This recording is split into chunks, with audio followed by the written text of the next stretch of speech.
लेकिन जो चमक उस बक्से को देखकर उनकी आंखों में आई थी वो उसे खोलने के बाद गायब हो चुकी थी और उनके होठों से किसी तरह निकला, अनर्थ हो गया।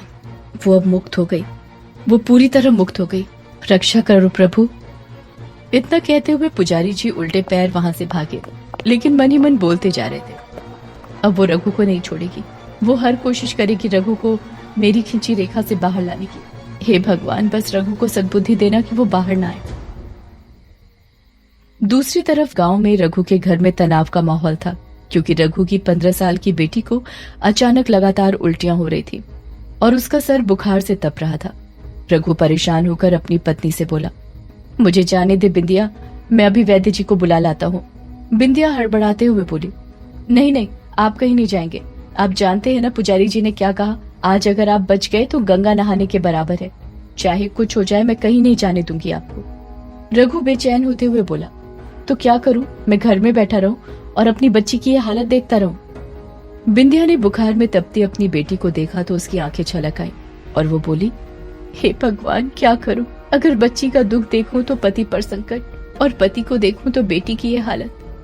तभी रघु की गोद में बैठी उसकी बच्ची जोर जोर से खांसने लगी और तेज बुखार की वजह से उसका चेहरा लाल पड़ चुका था। ये देख रघु से रहा नहीं गया और वो तुरंत खड़ा हुआ और बोला, मैं एक बाप होकर अपनी बेटी को ऐसे मरते हुए नहीं देख सकता। धिक्कार है मुझ पर। मैं इसी वक्त जा रहा हूँ वैद्य जी के पास, चाहे कुछ भी हो जाए। मैं मर जाऊंगा तो क्या हो गया, हमारी बिटिया तो बच जाएगी। रघु ने ये कहा ही था कि उसी वक्त उसके सर पर कुछ गिरता है। उसने तुरंत उसे अपने हाथ से पकड़ा तो देखता है वो पूंछ कटी छिपकली थी। रघु ने घबराकर तुरंत उसे दूर फेंक दिया। बिंदिया बौखलाहट के साथ बोलती है, ये क्या, ये तो छिपकली थी। ये बहुत बड़ा अपशकुन और ये इशारा है कि आपकी जान को खतरा है। अगर आप बाहर गए तो आपकी मौत निश्चित है। इससे बड़ा और इशारा क्या चाहिए? फिर भी आप क्यों नहीं समझ रहे हैं? रघु ने जैसे ही अपने कदम दरवाजे की तरफ बढ़ाए, बिंदिया ने अपनी पूरी ताकत से रघु को पकड़कर अंदर की तरफ खींचा और जोर से धक्का देते हुए अंदर वाले कमरे की तरफ ले गई और रघु को कमरे के अंदर डालकर बाहर से दरवाजा बंद कर दिया और बोली, इस वक्त आप एक पिता के नजरिए से सोच रहे हैं, लेकिन मैं एक पत्नी और माँ दोनों के नजरिए से सोच रही हूँ। मुझे आप दोनों की रक्षा करनी है, चाहे कुछ भी हो जाए। आप तक पहुँचने से पहले उस बंजारन को मुझसे टकराना होगा। कहते हुए बिंदिया ने अपने कदम घर के बाहर वाले दरवाजे की तरफ बढ़ाए और दरवाजा खोलकर उसने देखा पंडित जी द्वारा बनाई गई सुरक्षा रेखा उससे बस एक कदम दूर थी। बिंदिया ने मन ही मन सोचा, वो बंजारन मेरे पति के पीछे पड़ी है, अपशगुन भी उनके साथ हुआ है, इसका मतलब मैं सुरक्षित हूँ। इधर विक्की के घर पर विक्की, ध्रुव और छलावा जुल्मी को घेरे खड़े थे और एकटक उसे देख रहे थे। उसकी आंखें अभी भी सफेद थीं और मुंह खुला हुआ। जैसे ही विक्की ने उसके ऊपर थोड़ा पानी डाला, जुल्मी के शरीर में हरकत हुई और उसकी आंखों की काली पुतली वापस आ गई और उसका मुंह एकदम से बंद हो गया। तेजी से अपनी आंखें झपकते हुए जुल्मी ने देखने की कोशिश की तो खुद को 3 लंबे चौड़े लोगों से घिरा पाया। काफी देर से बेहोश जुल्मी का दिमाग अब भी सुन्न पड़ा था और इन तीनों को ऐसे सर पर खड़े देख वो दहाड़े मारकर रोता हुआ बोला, हाय अम्मा, हम तो सिधार गए। फिर गौर से ध्रुव और बाकी सबको देखने के बाद बोला, तुम तीनों यमदूत तो नहीं हो? कहीं तुम भी तो नहीं उस भूतनी के हत्थे गए? जुल्मी की बात पर छलावा उसके पैर पर एक लात मारते हुए बोला, दर्द हुआ? जुल्मी अपना पैर सहलाता हुआ बोला, हाँ।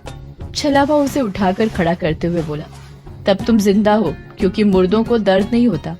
ध्रुव गुस्से से जुल्मी को घूरते हुए बोला, तुम बातें तो इतनी बड़ी बड़ी करते हो और जरा सा कुएं के पास क्या गए, फट के हाथ में आ गई तुम्हारी।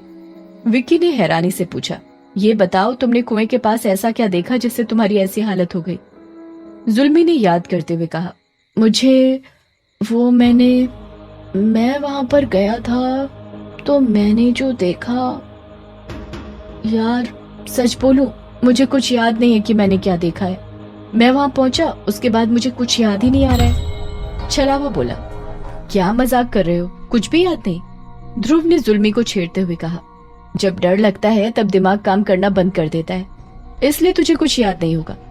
जुल्मी हड़बड़ा कर बोला, अरे मुझे कोई डर वर नहीं लगा, लेकिन एक बात बताओ, तुम लोग हमारा रुपीस तो दिया नहीं, तो हम क्यों तुम लोगों का मदद करते? देखो मेरी क्या हालत हो गई। विक्की ने ध्रुव की तरफ देखा और बोला, फिर शुरू हो गई इसकी। ध्रुव छलावा को घूरते हुए बोला, इसे ले जाओ यहां से।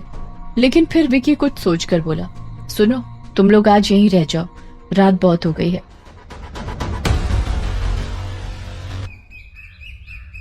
रात जैसे तैसे कट गई और अगली सुबह सब ये जानना चाहते थे कि क्या हुआ रघु का, क्या रघु जिंदा है। पाली गांव के लिए ये रात बहुत तनाव से भरी थी।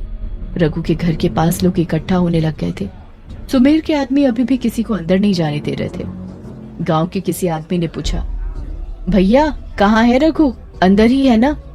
सुमेर के आदमी ने जवाब दिया, हाँ काका, रघु तो अंदर है, बस पंडित जी आए फिर रघु से मिलवाते हैं सबको। तभी सुमेर का एक नौकर भागता हुआ आया और बोला, सब जल्दी चलो, कुएं के पास एक लाश मिली है। इतना सुनते ही सबके होश उड़ गए कि रघु अगर घर के अंदर है तो लाश किसकी मिली है। आखिर निशान तो रघु के घर के बाहर मिला था, फिर बंजारन ने किसी और को शिकार कैसे बनाया? क्या बंजारन इस बार चूक गई या ये उसकी कोई नई चाल है? और सबसे बड़ा सवाल, आखिर जब रघु घर में है तो मौत किसकी हुई है?